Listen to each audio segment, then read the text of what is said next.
Welcome to my brewing area, better known as Bad Frog Brewery. You all have asked me to talk about doing my all-grain brewing and using my brew bench, which we introduced way back when this show first started.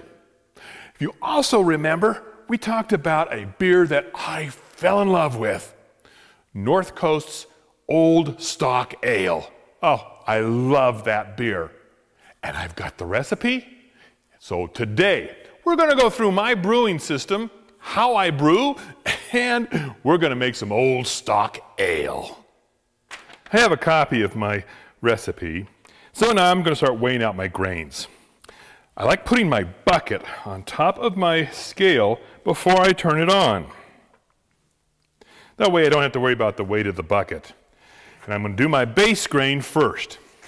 I'm using Maris Otter, and I'm going to need 17 pounds. My grain mill is mounted on an old barbecue frame that has worked out quite well. The mill is powered by an old Milwaukee drill that I think is probably older than I am, and I made my own grain hopper out of some thin plywood. I use a adjustable power source for my control the speed of my drill, and I catch everything down in a nice little bucket below.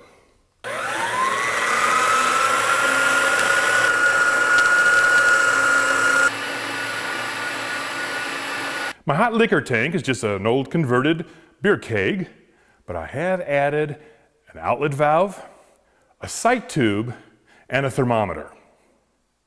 The hot liquor tank is calibrated, and you'll notice by these numbers here, it tells me exactly how many gallons it holds in relationship to the outlet of the valve, not how much it actually holds overall, because once I'm below that valve, nothing will come out.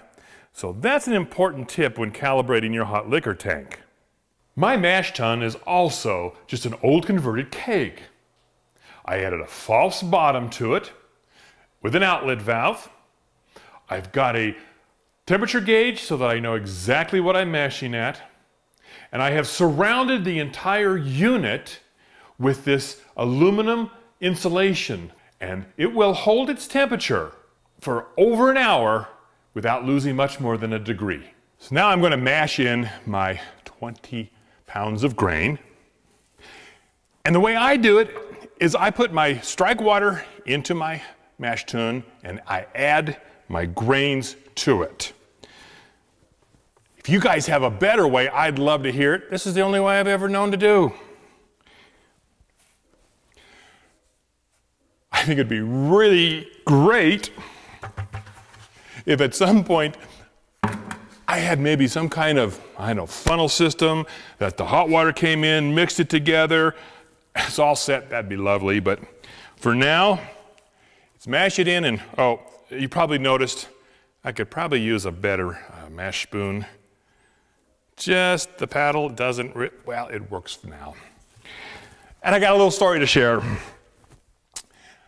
When I first got into all grain brewing, I was so excited, got my system set up, and I ordered up my kit.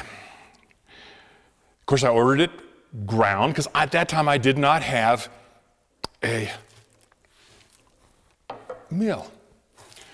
So, worked out great, order up my grain, I dump it in, and I had spent the entire evening reading about all the problems that I might experience. And one of the things I kept hearing about was the fact that it'll clump up, break up all those clumps because you want the water hitting all of the grain parts. Well, so I am so set for that. And I just pour my grain in. Now this will let you know that sometimes we're not always the brightest. Turned out the grain hadn't been ground. Because I'm mixing it in going, this is not clumping at all, this is working great. Well, of course the mash didn't work at all. And I probably should have paid a little more attention to the fact that when I ordered it ground, it didn't come ground. Lesson learned, never had a problem again. It was one of the things that ran me out to get a great mill. Well, we need to leave this now for about an hour, extracting all the sugars and that conversion of starch to sugar. Well, when I also began my first time doing all grain, I went fly sparging. It's been the way I've done my system forever. It's just what I'm used to. And once you're used to how something works well, you stay with it. So this is my fly sparger. Cute little arm that spins around and allows the water to be spread over that bed of grain in a gentle way. And when I am running my wort into my boil kettle, I want to be adding as much water into this with my sparge water temperatures as I am putting into my boil kettle. So it's a little bit of a balance system going on there. But the fly sparging for me works wonderfully. Takes a little longer, but I love the beer that comes out of it. Well, we've let our mash do its conversion for the last hour. And now it's time to start actually moving that wort into our boil kettle.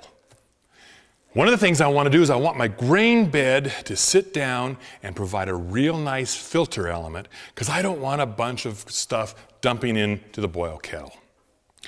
So there's a couple ways that I've been taught how to do this.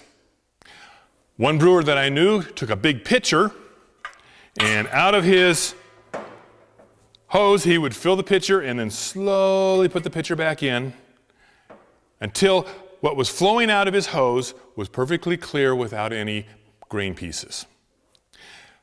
I didn't care for that idea, so what I do is I put a little plastic lid inside. It just sits there and floats on top of the water. And I just carefully run it back into the mash tun until it starts flowing really clear. Once that happens, I know I'm ready to convert it over to the boil kettle for our full boil. Well, my grain bed is setting well. I'm getting a nice clear flow of wort into my boil kettle. But I do one last thing to try and catch anything that might slip by and go in. And I have this very fine screen colander, stainless steel, which I actually set into the top of my boil kettle, and I run my wort through that. And it'll catch any little thing that just might happen to make it through the grain bed. For this recipe, we're going to be using 2 different kinds of hops, and they're going to be added at 2 different times during our boil. The first set of hops will be added to our boil kettle at 60 minutes before the end, and that's going to be our Fugel. Then with 15 minutes left in the boil, we'll add our East Kent Golding hops, and that's going to give us the great aroma we're looking for. One thing that I really do enjoy is having a good hop bag. And this is my hop bag. Put your hops in this, suspend it into your boil, and you're not going to have all of those extra hop particles hanging around when you end up pumping your wort out. It makes it easier to clean, and these things are reusable. It's a fine mesh bag. I think you'll like them if you try it. Now, there is the discussion that you lose about 10% of your hops efficiency. Well, all we need to do is add a little more hops to equate for that, and you still don't have that mess to have to clean up. I don't know if you've noticed, but for this shooting, I'm sitting on the back side of the brew bench so that you guys have a better view of what I'm doing. It does make it a little odd for me. But here's a little tip. Spray bottle full of cold water. It will knock down quickly the foaming that happens just before you go to a good boil. And you can do this over and over again. You don't have to worry about microorganisms or anything else because it's going to be going through a 60-minute boil, so they're going to be killed. Spray bottle works really well. All right, it's time to add our hops to our hop bag and into our boil. Measured it out. I use these little Dixie cups. They work great. And we get it into our boil kettle. I like to make sure that it is really getting well into the water, and the water is getting well inside the hops. Clamp it on, and we're just set for another 60 minutes of boil. I'll be back in 45 to add the additional hops.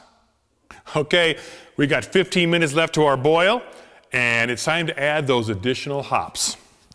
So we grab out, I've got a measured amount, get them into our bag. There we go.